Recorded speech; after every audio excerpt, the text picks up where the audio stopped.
Сега сме в коридорчето на апартамента, от който има две врати. Едната е за банята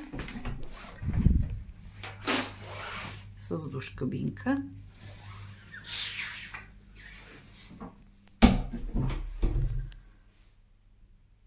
И втората влизаме в хола.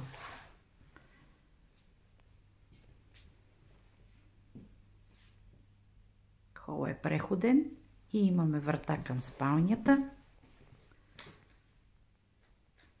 Апартамента се дава под наем обзаведен, така както го виждате.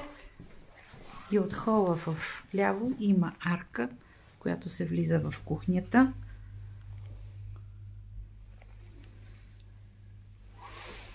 Има всички електрически уреди, вградена печка, хладилник, каквото е необходимо. Апартамента се намира на първия етаж.